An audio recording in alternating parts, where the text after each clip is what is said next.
Good afternoon and welcome to Midcap Radar. I'm Vivek Iyer and with me today is Reema Tendulkar. Reema, it's another day of green across the screen. Like you can see, all four indices, the Nifty Bank, Midcap Index, Small Cap Index, all of them trading well in the green. 11th day of gains now for the benchmark indices. We'll talk more about it. These are the top headlines at 1:30. Stocks push higher into uncharted territory after scaling to a new high. Healthcare, realty, energy are the key gainers, even as FMCG capital goods is soft. Mid-caps outperform. Sugar stocks jumped after the government permits use of sugarcane juice, B and C molasses for ethanol production. Allowing grain-based ethanol producers to buy rice from FCI may not, however, prove to be a booster. Prestige Estate surges after the company launches a QIP to raise 5,000 crore rupees at a floor price of 1755 rupees per share. The MSCI Indices August quarterly review is set to draw nearly $5 billion in inflows in the Indian equity market. Mid-cap stocks Zydus, RVNL, Dixon Tech and Vodafone Idea are buzzing ahead of the MSCI rejig effective in the last 30 minutes of close. And Torrent Pharma surges in trade after the US FDA issues an EIR with voluntary action indicated status to the company's Indrad plant. Lupin hits a fresh all-time high after Nomura recommends a buy call and raises the target price.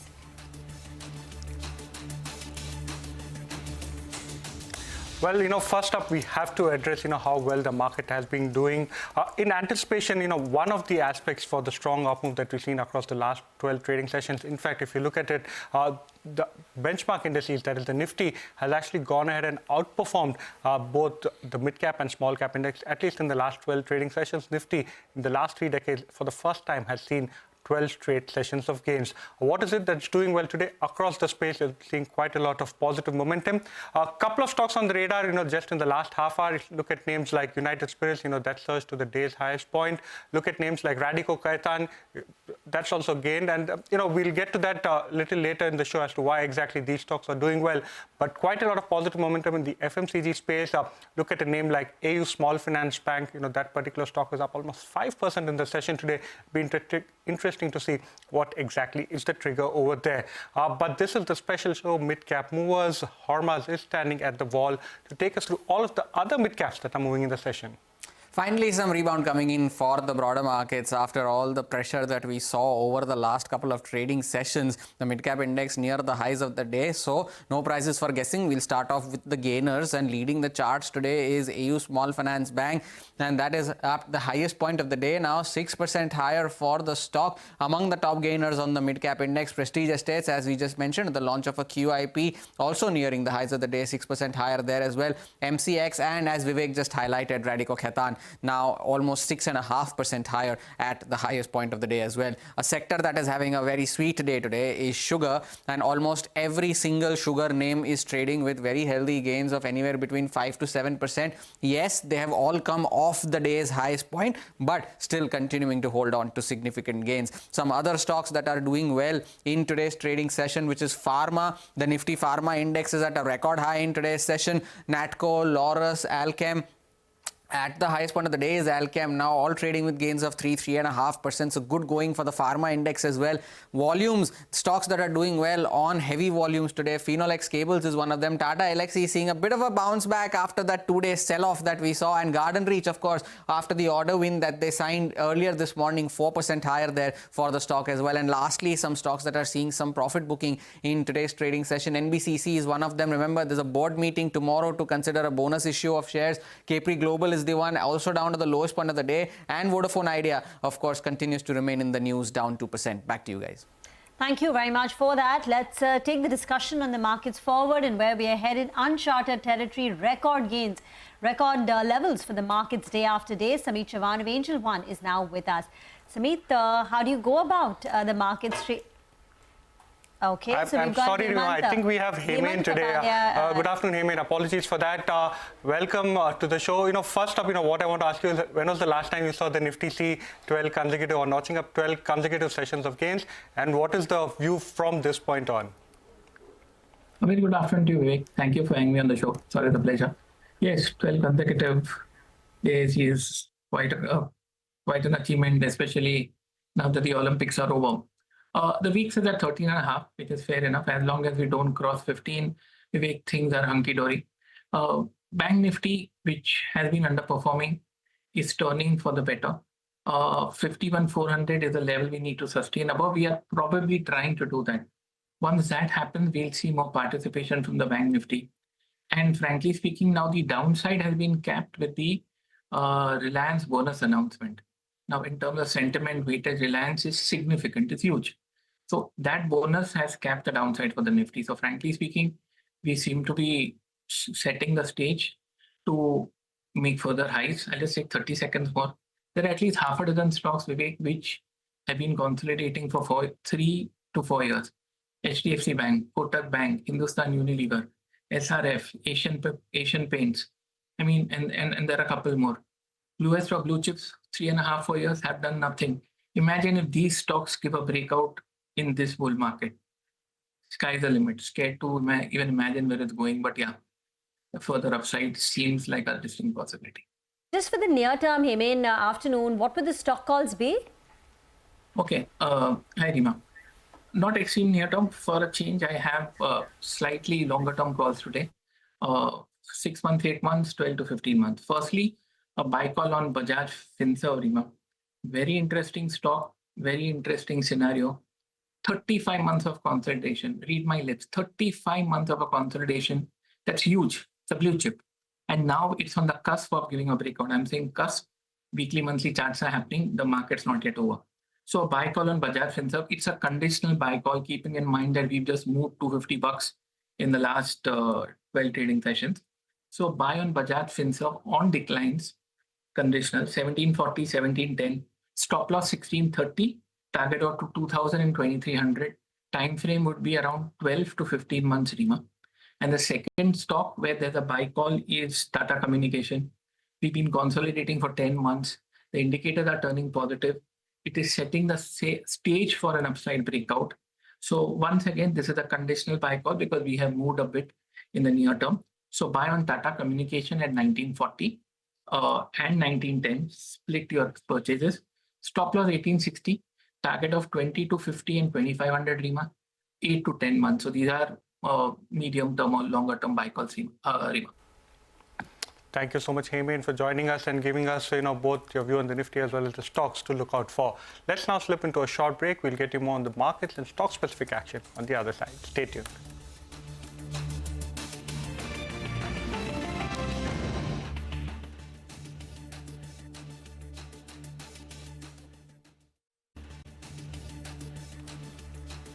Welcome back. The big story is the kind of rise that we've seen in sugar prices across the board. And this is after the government has permitted the use of sugarcane juice, B&C molasses for ethanol production.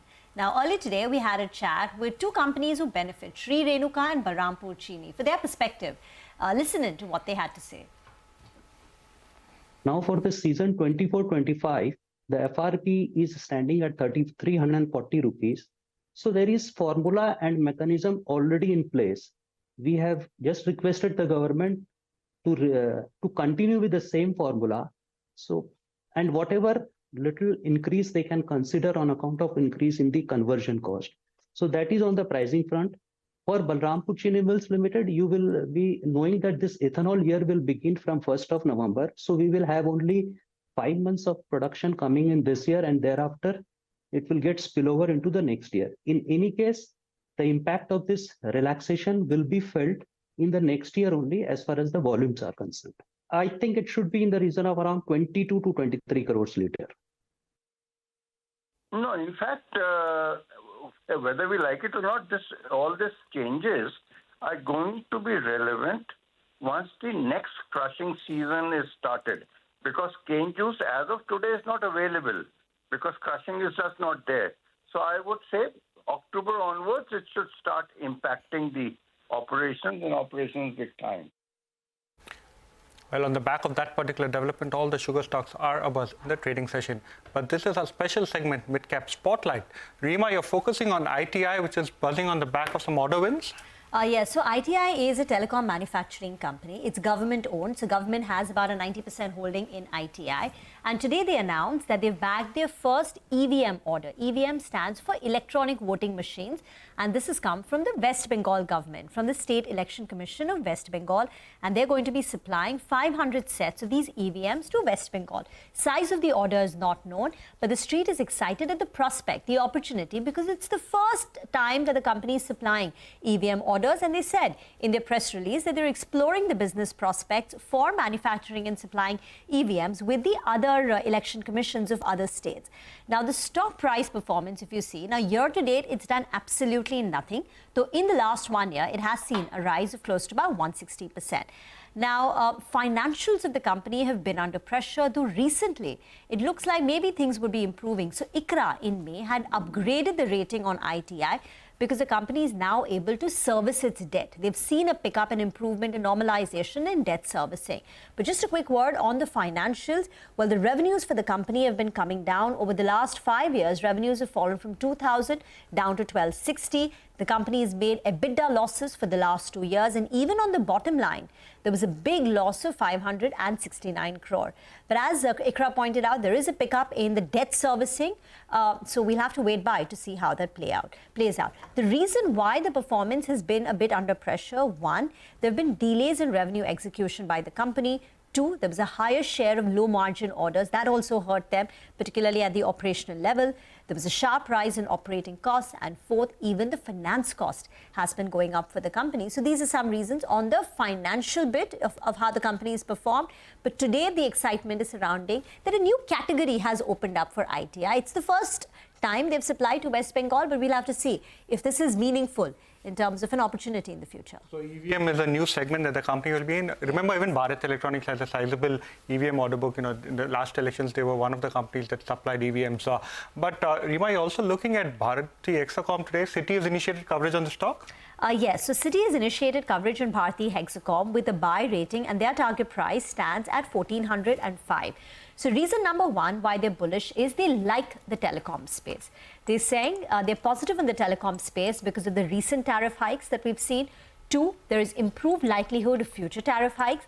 Third, waning competitive intensity. And fourth, steps taken towards 5G monetization. Just in the near term, Citi prefers Vodafone Idea and Indus Towers. On both these two stocks, the Citi had opened up a 90-day catalyst watch in July. Over the longer term, a 1-year time horizon, they prefer Bharti Airtel, then followed by Bharti Hexacom. So as I said, it stems from their bullishness for the telecom sector, reason number one, and particularly for Hexacom, they do expect financials to be strong. So they're penciling in a 19% and a 26% EBITDA growth over the next few years, and debt levels will come down because the cash flow generation has been strong. Remember, this is one of the recent listings. It listed only in April. So over the last few months, we've seen a lot of initiating coverages, and 9 out of the 10 brokerages who track it currently are bullish on the stock. There's only one hold. There is no sell rating. The hold call is by Jefferies, and the highest target price is by Ambit of 1580. I think, one important trigger to watch out for would be, what is the kind of lock-ins that investors have, and, when will that selling come, and whether the market can absorb. But given the fact that there are so many bullish calls, it does appear as though the issue price was 570. Wow. It listed at 750. Wow. So since from the issue price of 570, though, it's doubled. More than doubled, and even from the listing price of 750, the stock is up about 60-65%. Well, very good returns, Bharti Hexacom. But we'll slip into a short break. We'll get you more on the markets and stock-specific action on the other side. Stay tuned.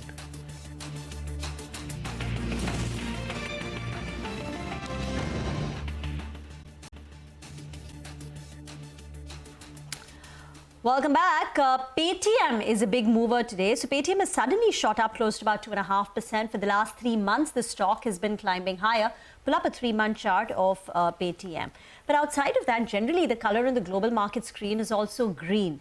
So if you pull up frontline European indices, the CAC is now up 0.5%. The DAX is again of close to about 0.1%. The FTSE 2 is higher, and Asia 2 closed up in the green. I think Hang Seng was up nearly 1.5%. So there has been largely a risk on across the global markets, and that's lending the green color to the Indian market too. But we're watching out for some of these spirit companies in India because Pernod Ricard, the global company, which has presence in India too, though not listed, released their numbers. That's right. So, first let's understand, for which time period did they actually release the numbers. The time period is FY24, but their financial year ends in June 2024.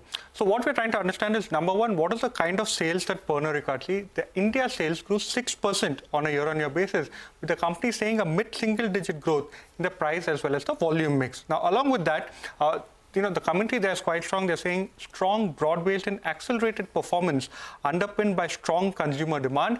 And they also mentioned something that both Radico Khaitan as well as United Spirits have been mentioning in the recent past, that sales are actually premiumizing. Now, what this indicates is that, number one, you look at the Q1 performance of both United Spirits as well as Radico Khaitan. United Spirits in this particular Q1 actually saw 10% revenue growth. Radico Khaitan saw a lot higher revenue growth, almost in the early 20s. And in this particular segment, that is the P&A, that is the Prestige and Above segment, this indicates that both Radico Khaitan as well as United Spirits have actually gained market share compared to Pernod Ricard. And on the back of that, once this particular news did come out, analysts actually have penciled in the kind of market share gains. So if you look at United Spirits today, up almost 2%, a sharp recovery from the intraday lows, and Radico Khaitan too is doing quite well. At one point of time, it was higher by almost 4.5%. That's the reason for the up move, Rima. Okay, that's United Spirits now up close to about 1.7%. Radico is the big mover. But let's get chatting. Let's move on then, because real estate major Shriram Properties has unveiled a brand new identity, SPL Next, which will see the company cater to younger audiences and focus on the mid-segment real estate market, especially in areas like Bengaluru, Chennai and Pune. The company's CMD Murli Malayappan spoke to CNBC-TV18's Jude Sanit on his plans to double sales, triple revenues and quadruple profits over the next 3 years. Here's a slice of that conversation. As an organization, now having built a huge track record and extreme level of capability, and also the most trusted real estate developer in the country. Earlier, before this current regulatory regime, for the honest, trusted people in real estate was a challenge. Today things have changed. Today, honesty and trust provides a huge opportunity. Right. Hence, we are looking at using this opportunity, how we can scale up in the next 3 to 5 years' time. Hence, we have set a target for ourselves of, doubling our sales value, tripling our revenues, and quadrupling our profit in the next 3 years' time. It's a very high probability. Right. So this revenue guidance of 3,000 crore in the next 3 years, what do you think will be the key growth drivers to helping you get there? As you know, most of the revenue is coming from the projects which are sold in the last 2-3 years' time. We have a huge predictability of revenue coming through. So next 2 years of revenue, close to about 2/3 of revenue is coming from the sales which has already happened. Okay. So there is a clear predictability of the revenue coming through. We need only focus on execution, construction and delivery, which also we have scaled up nicely. And also the growth, what we are looking at in markets like Bangalore, Chennai, and also we are expanding to Pune now. This year we are expanding to Pune. So all this will help us to scale up nicely to the reach these numbers. Right. Now that you bring up these markets, I have to ask you, what is their expansion roadmap looking like? Chennai, Bengaluru and Pune are 3 markets that you're focusing on. Pune, of course, you will be making your debut. What kind of projects are you looking at? What kind of quantum of square feet are you looking to build in these cities? And essentially, will you be doubling the existing built-up area or the existing inventory that you have with regard to your projects? What is that plan likely to be? Currently, we have presence in Bangalore, Chennai, Coimbatore, Vizag, Kolkata, and entering into Pune now. Right. So, Vizag and Coimbatore is a small market. Kolkata is providing a good amount of opportunity for us. Now this next addition is Pune. These cities, particularly Bangalore, Chennai, Kolkata and Pune, will contribute quite a lot to our new growth. And in terms of doubling the inventory, we have currently about 42 million square feet in our portfolio, having delivered about 28,000 homes. We are looking at doubling our new pipeline. We are looking at least another 20 million square foot to add in the next 2 years' time, which can get delivered in the next 5-6 years' time. So that's the roadmap we have. Any new investors expected to come on board? What will that arrangement or the partnership be like? Are you in talks with anybody? If you could bring us up to speed on these developments. ASK, Blackstone supported ASK, looking at a platform, next platform. Okay. This is not the first investment. They have already made I think 4 investments they already made. Yes. Made some successful They have a exit. substantial portfolio. Successful exit. And they are looking at another platform, continuing with this another one. Apart from that, we have got, Mitsubishi. They chose to partner only with the Shriram Properties in the entire country. Okay. And we are in discussions with them also to expand our joint venture probabilities.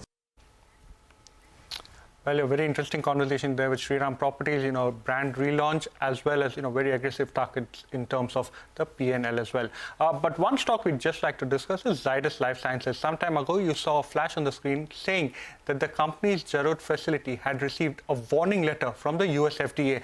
Just to give some context, on April 24, the company had received 10 observations after an inspection by the US FDA, and this particular facility post that 1 month after that received an OAI or an official action indicated from the US FDA. So the warning letter is largely along expected lines. Also remember, Zydus Life Sciences today in the last hour will see MSCI related inflows of over $215 million. So that will keep the stock quite active in the session.